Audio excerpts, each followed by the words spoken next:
behaviors when it comes to your money don't align with things that are important to you or that are your priorities. And so even though it's easy to say because I'm not the person doing it, I think that, you know, when you are cutting back your spending because you feel so strongly about your business and you're excited about it, I think it's a lot easier to do because you sort of self set that priority for yourself. And so many times it is technically like depriving yourself or you have that delayed gratification, but you know it's for a greater good. And so I think that makes it a lot easier sometimes.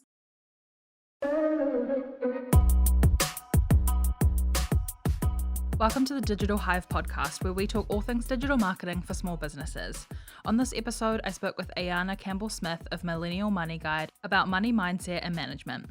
Through her email newsletter, Instagram, blog, and money coaching programs, Ayana shares practical tips and money advice to help young adults navigate the sometimes intimidating and often misunderstood world of personal finance. I hope you enjoy listening to this chat about mindset, investing, and goal setting. Welcome to the podcast, Ayana. It's so good to have you. Thank you so much for having me. Excited to be here. So to get us started, tell us about you and your business. Of course. So hello, everyone. My name is Ayana Campbell. I am the founder and debt-free money coach at Millennial Money Guide. And what I do is I work with millennial women and couples to help them get unstuck with their money so they can ditch debt, save more, and finally start winning with it. I launched my business in about 2019, and I've been having so much fun working with my clients and my couples and my female entrepreneurs who I love working with, helping them better understand and manage their money. Cool. So tell us a little bit about your business story. How did you end up landing on this offering that you have? Yeah, so it all started very randomly, and I feel like I've told this story so many times on different platforms, but I love sharing it so much because it is just so organic. But I work full time as a creative director and designer. I have a degree in graphic design, and so I was looking in 2019 for some form of creative project to devote my time to outside of my 9 to 5 that would give me that sort of creative freedom, but not be like me working 24/7 on my work stuff. And so personal finance is another one of my interests. And so I decided that I wanted to create an email newsletter, something that was going to be very low barrier to entry, not super difficult to maintain, but that would still be very beneficial and educational to people in the same sort of age group as me, which is millennials. And so like randomly one day I was sitting down on my couch, I was watching Downton Abbey, and I had started this list of like personal finance topics that I would want to learn about or teach about. And when it grew to 30 topics, that was when I really knew I was like, okay, I need to start something. And that's when I landed on the newsletter. So I immediately started drafting newsletters, looking into, platforms to be on. I started my Instagram around the same time too. And I sent my first newsletter in September of 2019, and everything from there has really just grown very organically to now include speaking and coaching. So it's been really fun. Yeah. I just think the way that you explain things just makes so much sense to me. Like you just break it down into like the actual like doable little things and then you can get started. That's awesome. Yeah, that's my goal. Yeah. So how can people start to assess kind of like their money mindset, maybe the stories they're telling themselves, and how that's impacting both their personal and business finances? So I think one of the first things that we need to do is number one, define what money mindset even means. And the way I see it is that your money mindset really encompasses your thoughts, your opinions, and your feelings, and just how you relate to your money. And so I really think that one of the best ways is to just begin to ask yourself some really personal questions like, what do I believe about money? What do I believe about building wealth? What do I believe about earning money and saving money? And begin to really, number one, understand where you stand on those issues and those topics, and then also begin to challenge beliefs that maybe are impeding you from making progress in the things that you want to do. I think that many times our money mindset is influenced by our upbringing and by stories that we've been told and our lived experiences and what we witnessed growing up at home, and all these different things come together to form a money mindset. But it's so interesting because our mindset is so like under the radar, it's covert, like we can't see it on the outside. And so we really have no idea how much it's impacting our relationship with money and how it really plays out in our daily lives. So I think that's one way to assess your money mindset. And then from there, you can begin to make choices about how to improve it if that's something that you need to work on. Mm. One thing that came to mind there was the whole millennial thing, as we are one of those generations that has been affected by the internet.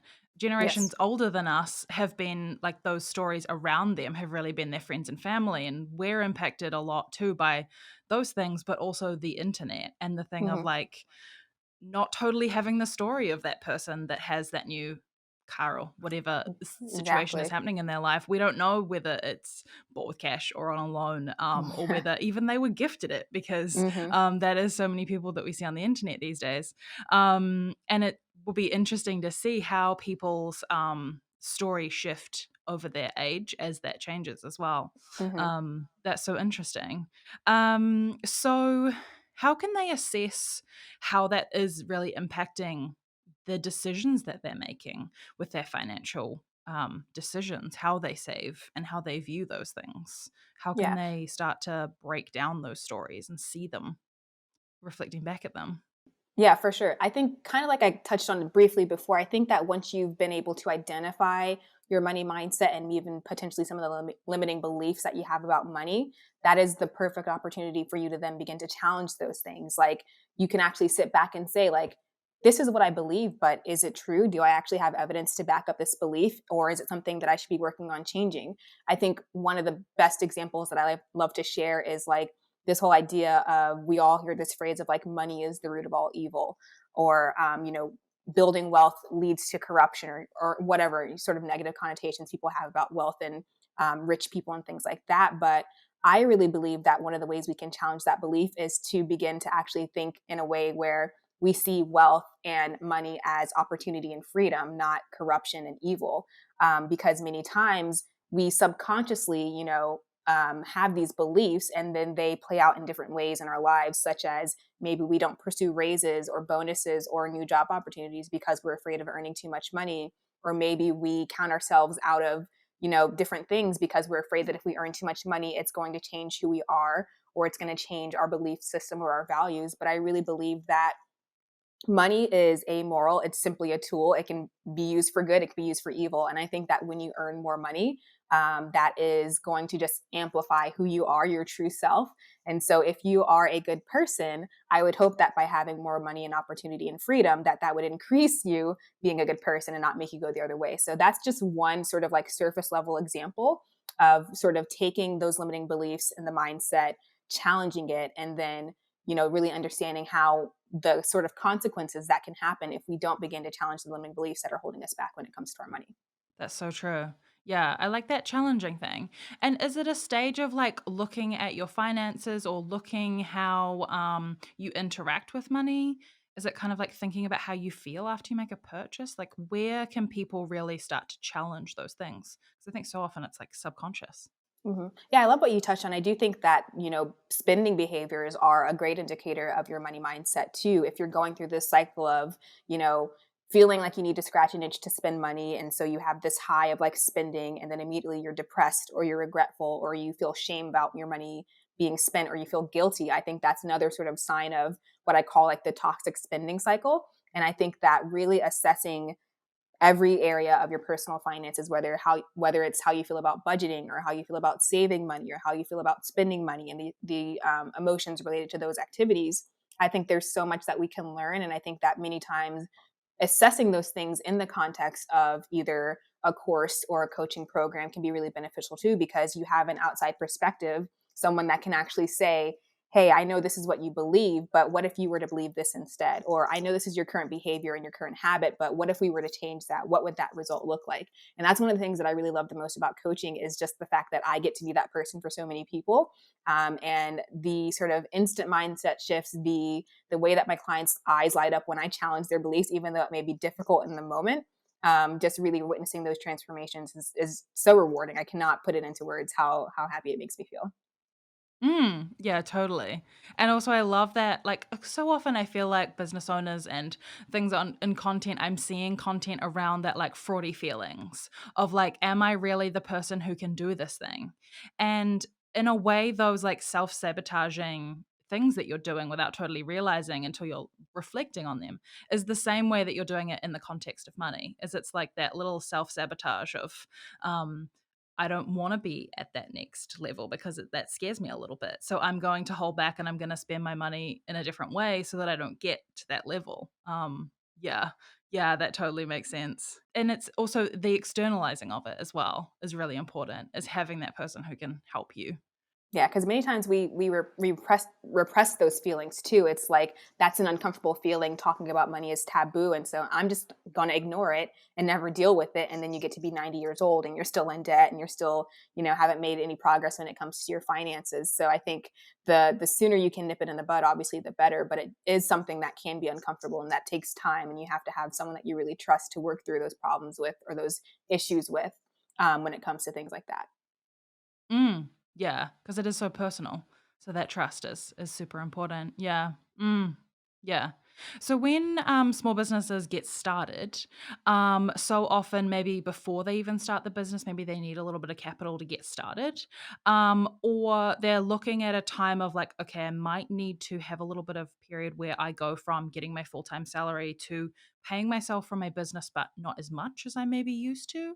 And then the first thing that comes up for me personally with that is, what am I going to miss out on? What am I going to not get? Not the opportunities maybe that it could bring. The first thing that comes to mind is a little bit fear based. So when people are looking at that either investment or the putting the savings aside as the emergency fund, how can people get started there to make those changes without it feeling like a scarcity thing? Yeah. I think that many times scarcity comes when your behaviors when it comes to your money don't align with things that are important to you or that are your priorities.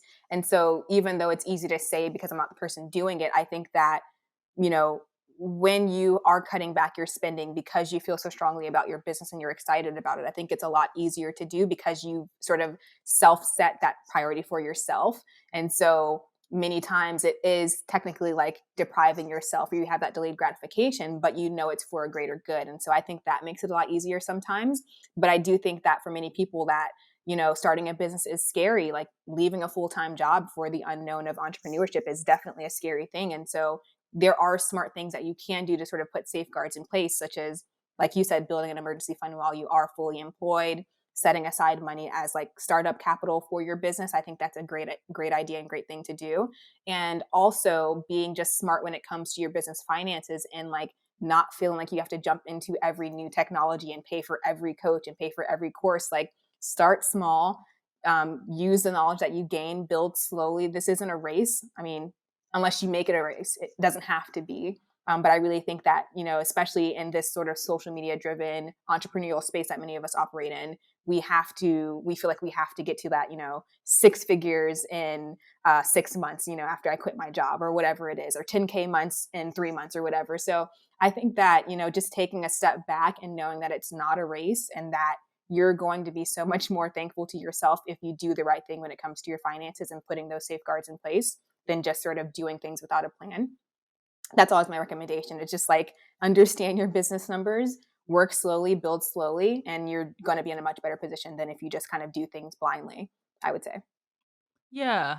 Yeah, and shifting the focus from how do I want to like make lots of money with this business maybe.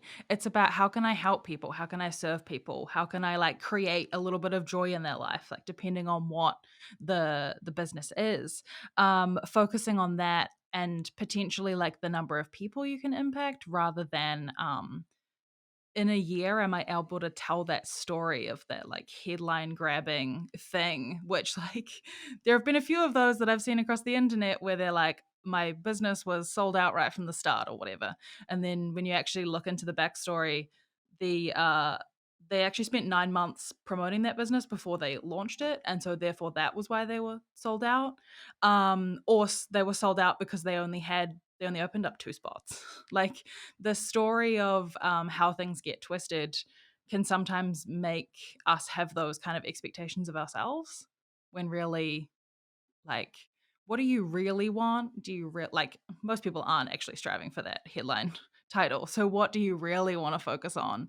And how can that do that thing? And then that way when you're thinking of am I going to buy this or not, it's does this serve the higher purpose of whatever your goal is? And when you do good work too, when you actually help people get transformations, whether it's with being a coach or providing a service or selling a product, like that is really what's going to lead to success. I know it's not like the quick and sexy thing of like, I made all this money in 5 minutes, but I think that when you actually care about who it is that you're serving, it goes so much farther than, all the noise of, the flashy headlines, like you said, and all this other stuff.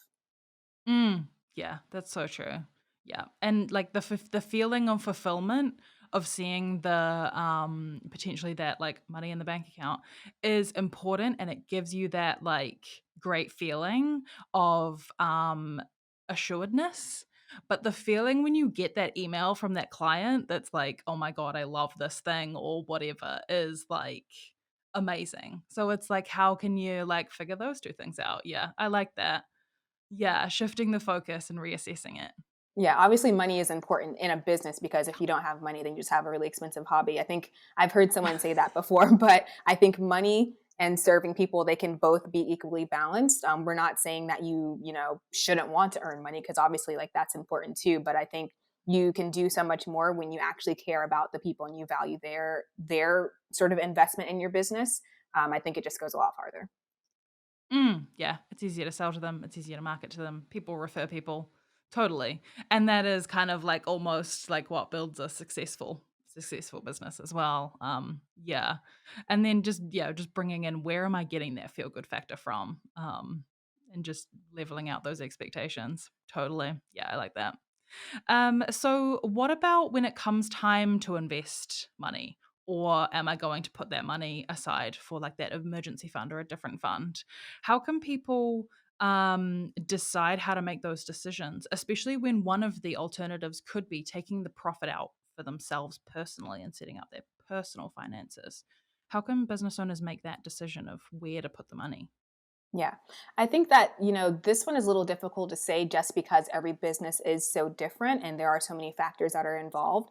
I think that when it comes to investing in your business, though, it's really important to sort of think about like, what is the success metric that I'm setting for myself when I'm making this investment? And how will I be able to prove to myself that this was a worthy investment? So, for example, speaking from my own experience, like I decided to invest in a business coach early or like mid last year, and my metric for success was like, I just want to make the money back that I'm investing in this business coach. And everything on top of that is like icing on the cake.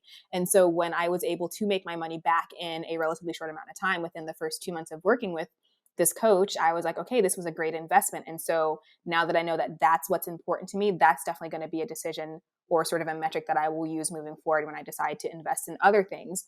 It's the same thing when you invest in a course or when you invest in technology. It's like, what does this actually equate to in dollars in terms of like the return on investment that I'm getting?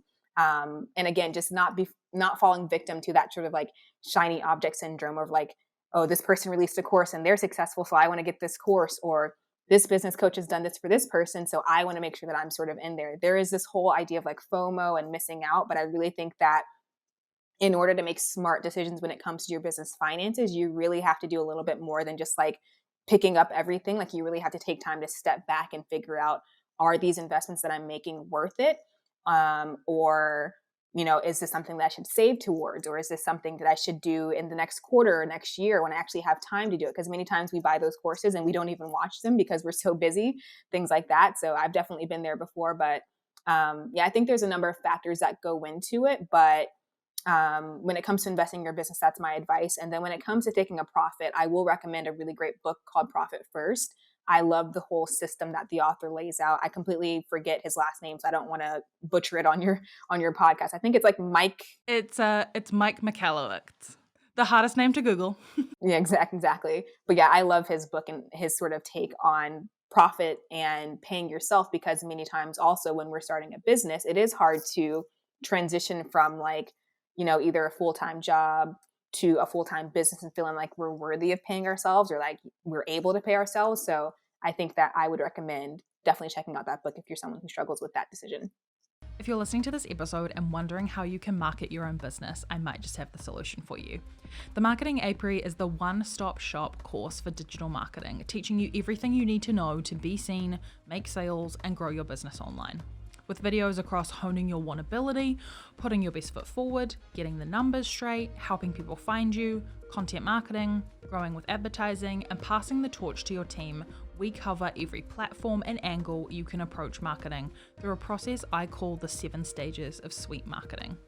Since DIYing everything alone and molding everything for your business can bring up a lot of questions and maybe some decision fatigue, we have Q&A calls every 2 weeks so you can submit your questions and receive answers customized for your business from me, even if you can't attend those calls live.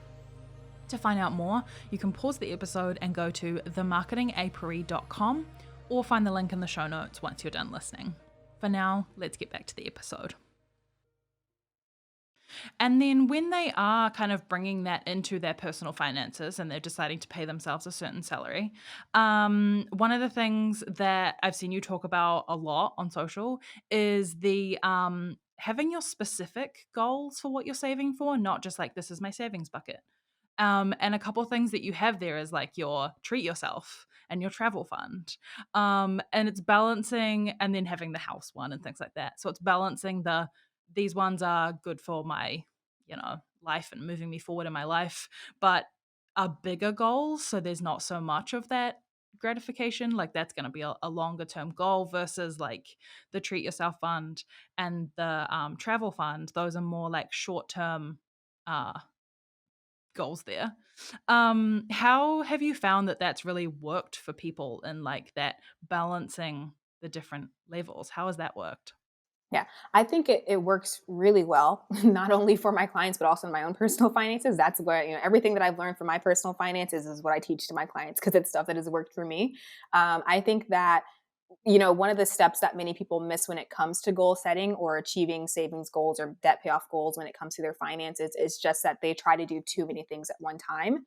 And that's why it feels like you never make any progress. It's like I'm trying to save an emergency fund and pay off all my student loans and still live my life and go on girls' trips and vacations and things like that. And so that's when it can really feel like we're being stretched too thin, is when we don't have our priorities in order and we haven't broken down our goals into smaller, more manageable, bite-sized pieces. And so one of the things that I always do with all of my clients is before we even start, setting up the accounts to save and putting numbers to things, I have them make a list of like, what are the goals that you have? What are the things that you want to start saving towards?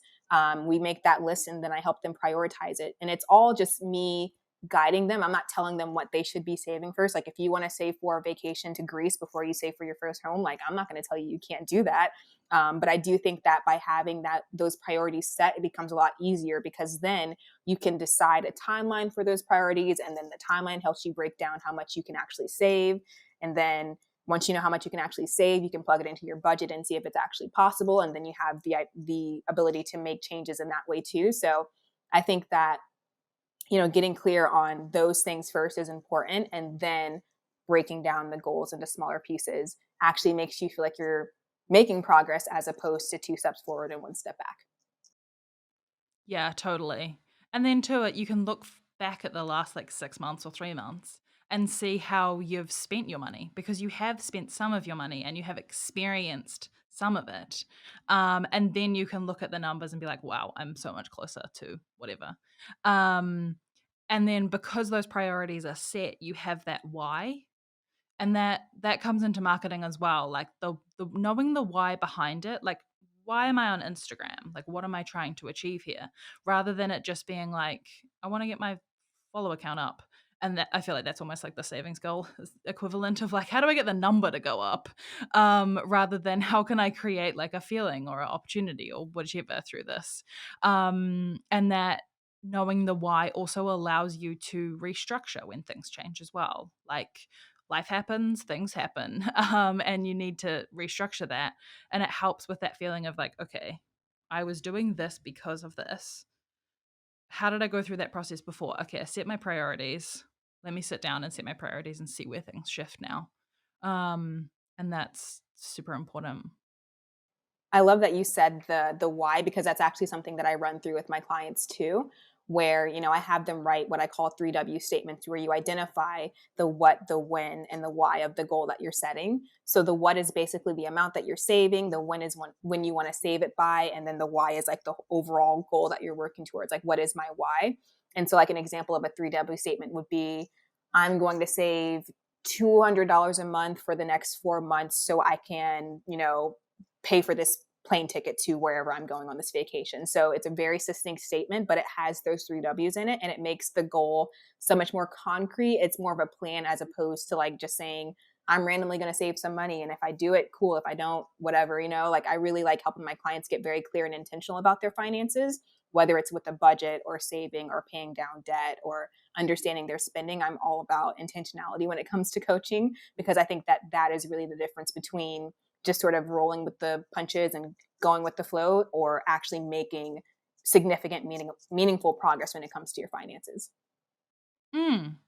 And when people are making that priority list of like which one, especially if there's a feeling of not having enough money to go around for everything that they want, how can they structure and prioritize which one they're, because with that there's some math of like when I save $200 for 4 months, $800 equals a time bracket of how long that's going to take me. How can people prioritize when those things will essentially become accomplished? How do they figure that out? Yeah, I usually just challenge my clients to look at the deadline typically. So if it is a goal that actually has a deadline, because some goals are more loose and not super duper defined, and some of them actually have deadlines. For example, if you are saving for a trip that is going to be in 4 months, then obviously there is a deadline attached to that. But if you're saving just money for a treat yourself fund, that's something that's not really super concrete. And so I typically tell my clients to prioritize things that have deadlines first, and then just go down the list and work that way, and really understanding the numbers versus the timeline and what you can actually accomplish when it comes to your budget. And if you have too many goals, or if the timelines and numbers don't quite work out, that's when you actually are empowered to go back to your budget to make some decisions about what needs to either be reprioritized or cut, or do I need to work some extra hours at work? Like, how important is this thing to me? Like, is it important enough to put more hours in at work, or is it something that I can push the timeline out a little bit? So a lot of the things that we do when it comes to our finances, it is up to personal choice, and we have that sort of like autonomy over our money. But I think many times a lot of my clients or people that I've worked with or spoken to feel like money controls them because they just haven't been taught how to control their money. So I think that that is one of the things that's really cool too about coaching and working with my clients, is seeing sort of like the shift in and that sort of attitude about their money, when you realize that your money isn't really out to get you. If anything, it wants to help you. You just have to be a good partner when it comes to your money too, and do your part of the bargain or your end of the deal. So yeah, I think there are a number of things that you can do, but really putting the clients or my clients back in the driver's seat when it comes to their finances, I think is my number one goal always. Mm, mm. Yeah, that made me think of also like time of like, I have 24 hours in this day, so I'm going to choose how I'm going to spend that time. And it's almost the thing of like, I have this amount of money. I mean, you can't make more time, but like you can't really get more than 24 hours, but you could do some shuffling around to make some more money, or you could restructure how you're using your money.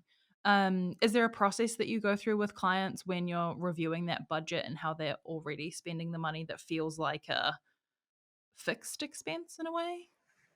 Um, so typically before my clients even build a budget with me, I have them do a spending audit. So they audit their last 3 months of spending, and I really show them like, I am someone who has no clue about what your life is like, why you're spending money in this way. I'm completely neutral in this, and I'm literally just looking at the numbers. So I see you earn this much. I see you spend this much. There's a discrepancy there. I see you're spending this much on this category and this much here. So it's not about me judging or saying that you can't spend money on these things anymore, but it's really challenging my clients to look at their actual spending, because many times we ignore that part of our personal finances too, what we're actually spending. And basically just saying like, you're spending this much money in this category, but what if you were to shift that money over to this other goal that you've said yourself is more important? How would that change, and how would you feel about doing that? And many times, surprisingly, that really is all it takes for my clients to make a significant change, is being shown the real data, having that accountability and support to know that they have the power to make those changes, and then just challenging them to do it, because I know that they're capable of doing so much more if they have those priorities set and they do, the work. So yeah, it's always really fun. I think many times they sort of dread the spending audit, but it's always my favorite call, because I love looking at the numbers and being able to challenge them on those things. But yeah, it's always really fun for me. Yeah, I guess it's the realizing just how many things you're spending money on that you maybe aren't even using. And we live in like almost a subscription economy of the things where you like, if you when you look at your spending, you realize just how many subscriptions you have that come out of your bank account every month that you know, maybe don't even fully process that they're coming out. And that's part of it too. And that totally translates into business because so much of the software that business owners use, especially in an online marketing world, subscriptions or retainers, it's that money that processes over every month that you're signed up for. But you could totally unsubscribe from that software, shift to a different one. Is this really assessing like is this bookkeeping software the right one for me, or am I piecing together four different softwares to create one thing that actually already exists somewhere else and is half the price? um, and then there's just that time of shifting everything around. But that makes total sense. Yeah. I also talk to all of my clients about like the marketing budget being the money that you have on hand. And that's the thing of like, we're not trying to make a certain amount of money in the next 3 months so that you can pay for your marketing for the rest of the year. We're acting with the money that we have on hand now because it is an investment and that can mean that it might not pay off. So having that money as like essentially spending money, um, and looking at that as strategically as possible and then shifting as that cash on hand becomes larger. And I guess that's totally relevant to how people spend, especially that initial savings is when you feel like you have a lot, you spend differently to how you feel like when you don't have enough, and shifting that around. So yeah, I can totally see how this all relates to marketing and everything. Yeah, and it kind of, even what you said too, it's not even just with savings because with the whole, credit card thing too, it's a lot of like, this free money, quote unquote, that I have that I can spend. But at the end of the day, that's not really money that you have. You just have that sort of like delayed consequence of spending on that credit card. And so if you're spending not only what is in, available to you and you're checking your savings, but also going above by spending on a credit card, that's another thing that I talk to my clients about too. And kind of the same way that you said with your marketing, you spend what you have now. If I have a client that struggles with being responsible with credit cards, I actually tell them like, you know what, I'm going to challenge you to not use the credit card at all while we're working on this program together and only spend on your debit card or only spend with cash because I really want you to feel the consequence of the money that you're spending. It's not to say that a credit card is evil because I definitely don't think that that's the case, but you've demonstrated that maybe you don't quite have a grasp on using it in a way that's not going to dig you deeper into a deeper hole. So let's, pump the brakes, take a step back and actually work with what you have so that when you really can manage that well, we can actually add more benefits with like credit cards and things like that. Yeah, totally. Because it almost feels like that's the money that will get paid back is the credit card amount. It's like the I'll get that kind of thing. And then the marketing budget almost sometimes can actually come out of what essentially is like the payroll budget. And it's like, okay, so if this marketing doesn't pay off, you still need to be able to like make payroll in a month. So like and that's where marketing can become like starting to feel like a super risk is because you have put too much into that basket. Um, in a way of like, I've put this whole trip on my credit card and now I don't have any money to pay it off. But I can't cancel the trip because I've already paid for it. Or I can only get so much back. Yeah, that totally makes sense. I really like that. And then as people are going through this process, like how long does it actually take to review everything and go through coaching with you? So my coaching program right now, it's 8 calls and it usually is between like 10 and 12 weeks. So it's definitely not a short program, but it's not a long-term thing.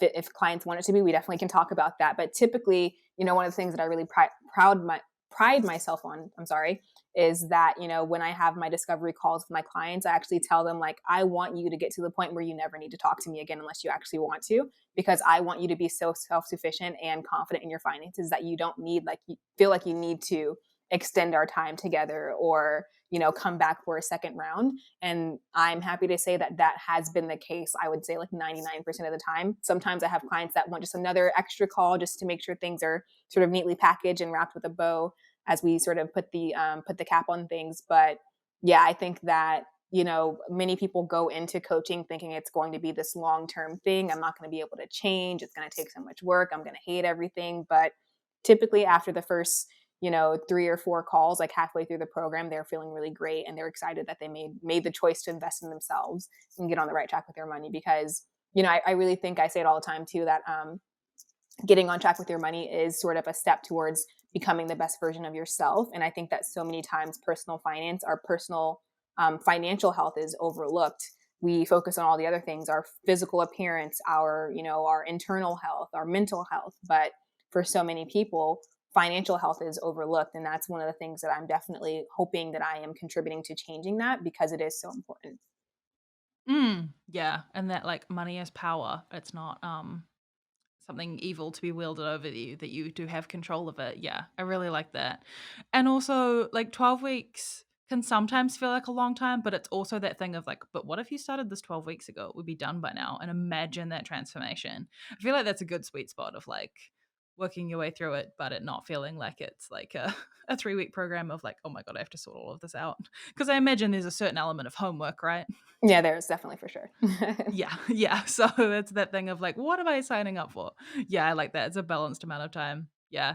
And I find that too with marketing. It's every time when the client has like a light bulb moment or like, oh my God, I wish I did this earlier. It's like, okay, let's apply that to the next thing. What are we going to find as the next thing that we're going to do?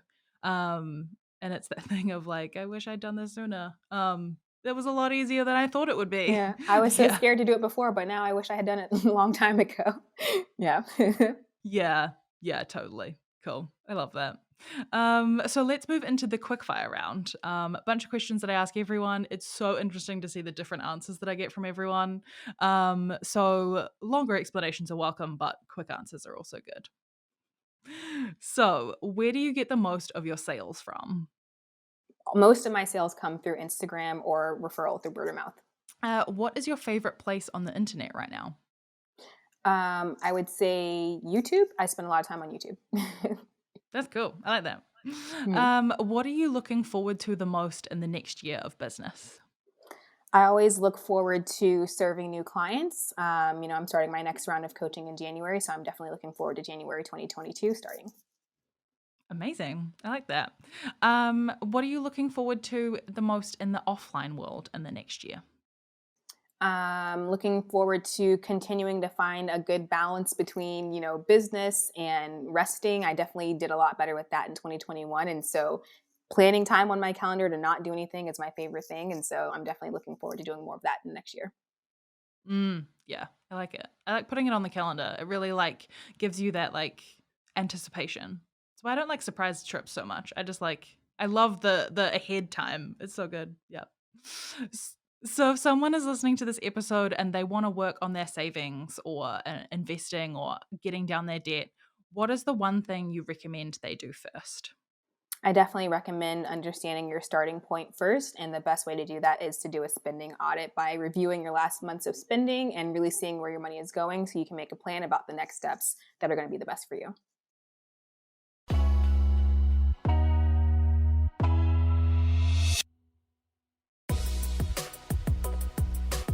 Thank you for listening to this episode of the Digital Hive Podcast. I'm your host, Emma Peacock, and today our guest was Ayana Campbell-Smith of Millennial Money Guide.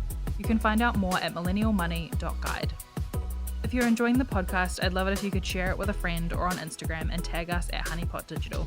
To find out more about Honeypot Digital and the work we do, or to find more episodes of the podcast and handy tips for small businesses marketing online, head to honeypotdigital.com.